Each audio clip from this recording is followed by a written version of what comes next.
Welcome back to House of Style. This is the exclusive bonus content section. So we have some questions that we're going to have some fun. What's your all-time favorite recipe? I think it might be the kale couscous. No, it's not. Oh, what's your all-time favorite recipe that you've created? I don't know. You don't know? Is that that's like choosing a child. Favorite movie? No, that's not. No. Mike, for those listening, Mike just asked, you don't have a favorite child? I won't ask you yours. All-time favorite recipe. I think you can have two if you need. I mean, I have like 3,000 recipes, Grant. Oh, I'm bragging. There have to be a couple that you either make more often or that maybe the kids like, or I don't know. Okay. My favorite cake is a tahini chocolate chip cookie cake. It's very underrated on my site. So I love baking cakes. Are you saying that so it becomes less underrated? Maybe. All right, that's fair. That's great. Yeah. It's a great strategy. All right, Mike says it's quite delicious. Have you had it? Pretty sure. Oh, did we make a video of it? Back in the day. I want to come to some of these videos so I can just try all these recipes because it'd be way easier if I didn't have to read and make them all myself. Yeah, that's true. And then, we'll go with the kale couscous salad. I don't know. That's great. I mean, those are two great ones that you don't like. There's a little bit of both, right? All right, that's fair. Can you share a hilarious kitchen mishap that didn't quite make it to the blog or cookbook? I specifically remember this. So my first intern assistant, her name was Rose, and I hired her and I was like, come over, we'll make a recipe together. And I was into experimenting and I was like, I'm going to make lentil cookies with cooked lentils. Okay. I was like, you know what? I'm in my protein fiber era of 2016. No, they were trash. And we just kept putting more and more ingredients in. And she was like, these are delicious. I think it was because it was her first day. I was going to say, as an intern, was she like, oh my gosh, these are so delicious? And later you find out she's vomiting. No, not vomiting. But to this day, she still says, she's like, those were really good. I'm like, you're lying. Is Rose one of your full-time employees? No, she used to be one of my employees, but she was kind of my first assistant. And you still keep in touch? Mm-hmm. That's nice. Yeah. She's good. Great. Yeah. What dish instantly takes you back to childhood and why is it special to you? My mom's Puerto Rican rice and beans. Well, that sounds good. I mean, simple. Simple, but we always had it in the fridge. It was just an easy staple that was inexpensive for her to make, I think, and just nourishing. So, do you make that now? Yes. Yeah. Often? So good. Not that often because my kids aren't into beans. So, Have you put a twist on it or it's like, I'm cooking like mom?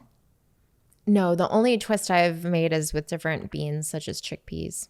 But otherwise, keep it simple. Yeah.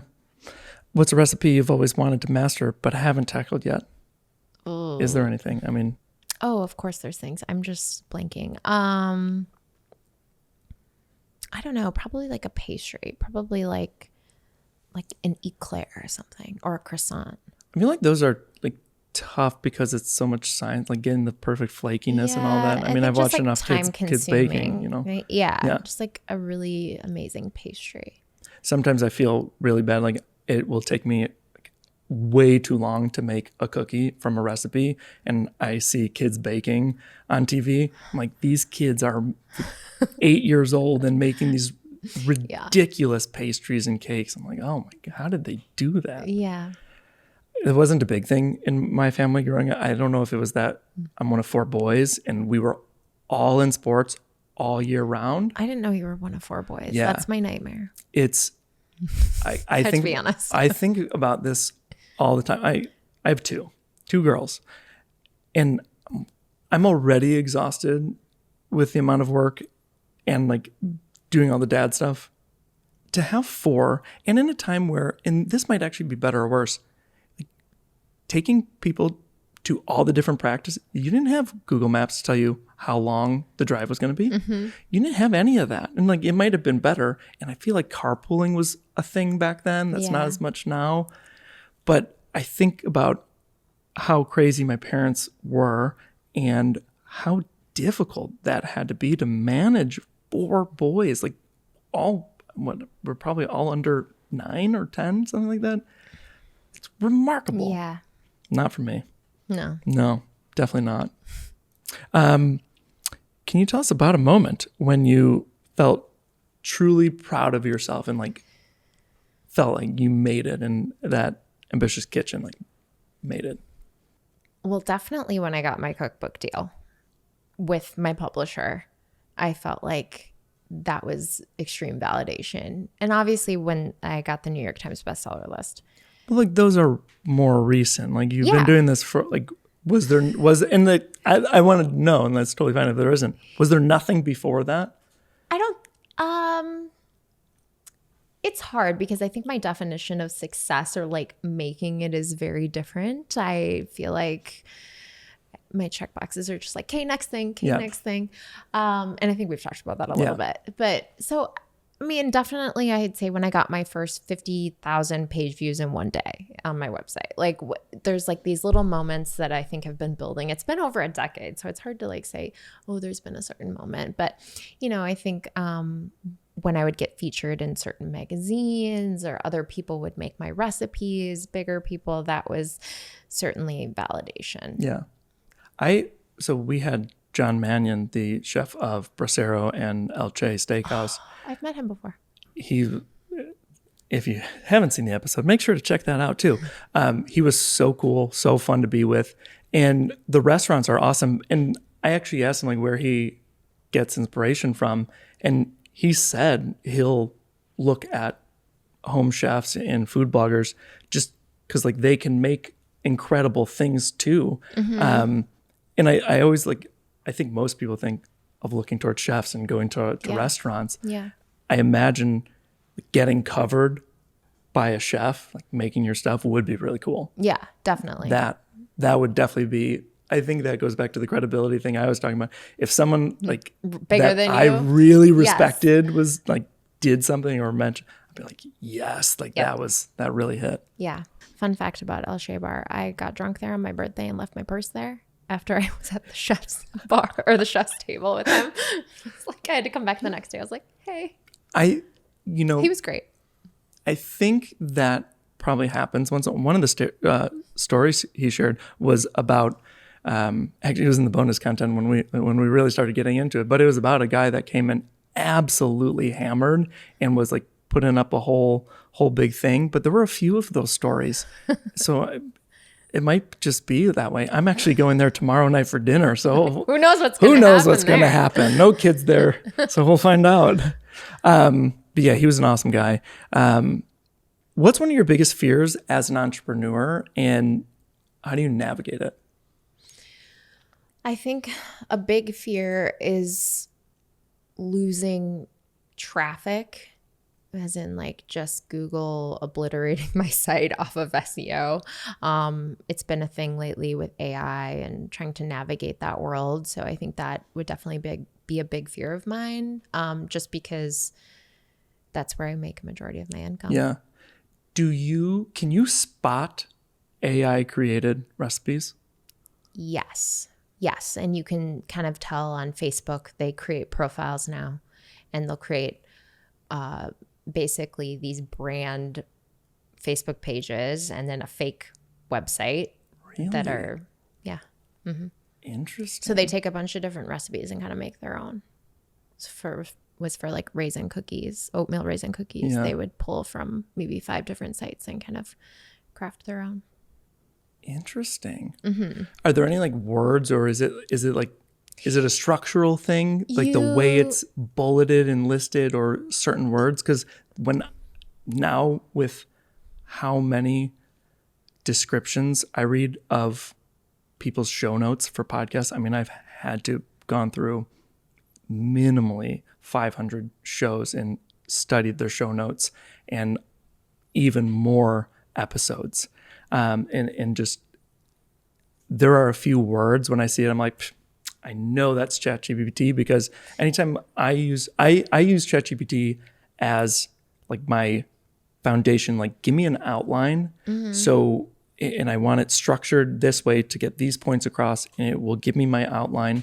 And I write everything. It's kind of like we were talking about the intro. Mm-hmm. I will usually use ChatGPT to give me an outline and to help me structure it so that me left to my own accord, I'm just going to talk for a while and just continue a long rant. So I need that structure, but I write everything in. And so I know which words to avoid now. And it really irks me when I see a few of these words.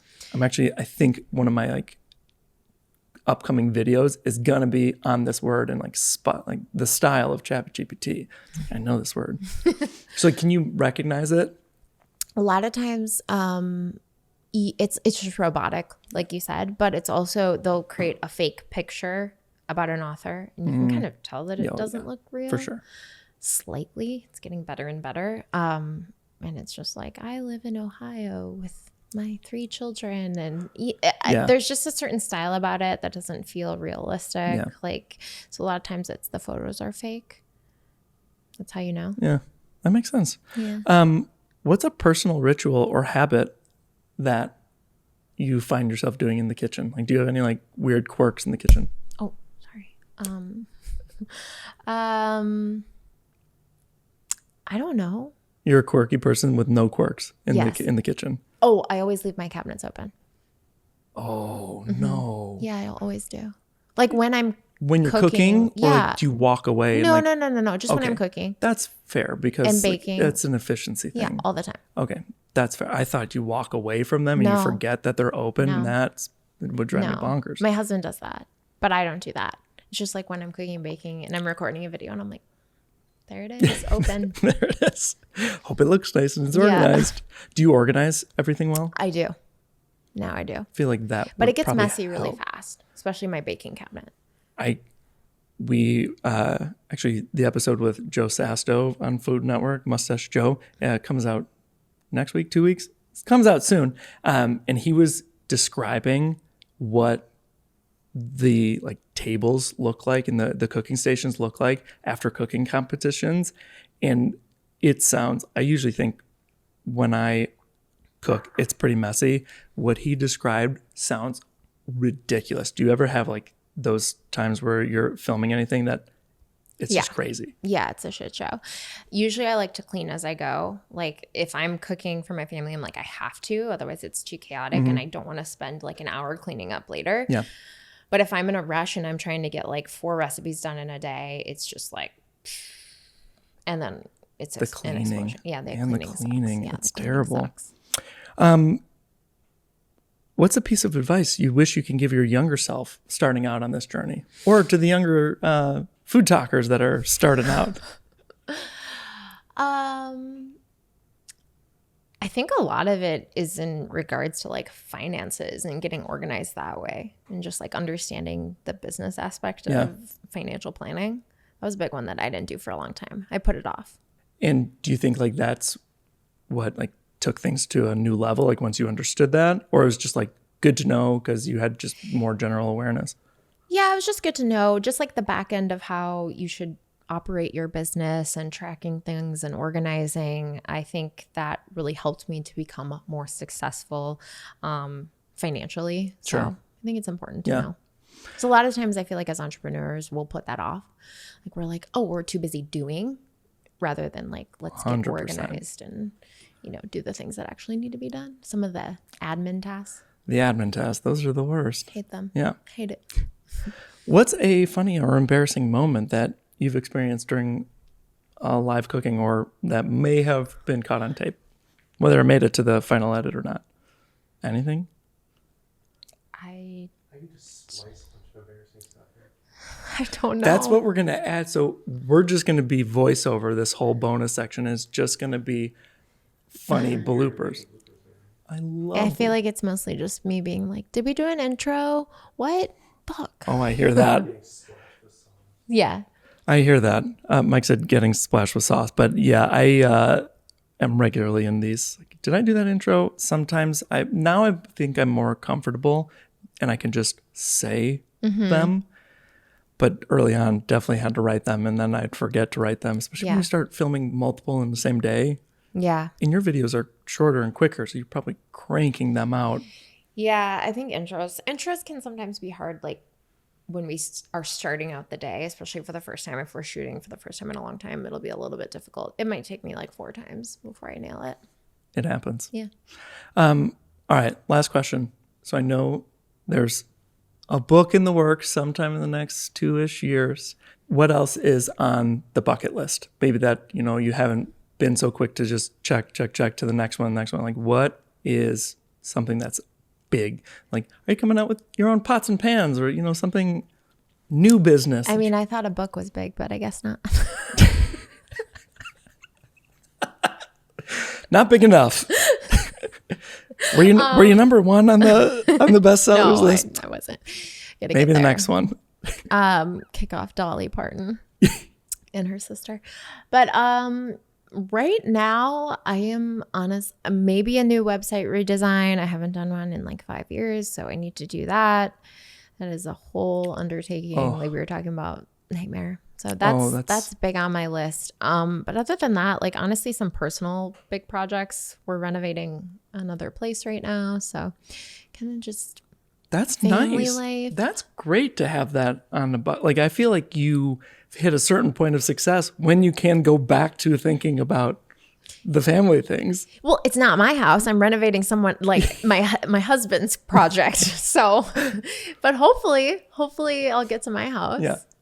Start designing it a little Again, bit. you have a couch and you have the kitchen table and chairs and a bed and you're set. It's fine. Yeah, and you have a mirror. So Yep. You're good. And your kitchen stuff. Well, thank you very much. Appreciate it. Yeah, thanks for having me. This has been the bonus section. Thank you very much for being here. This is House of Style. I'm Grant Alexander. That was Monique. All her info is in the show notes. Thank you for being here again. And remember, style isn't in your wardrobe. It's in you. See you soon.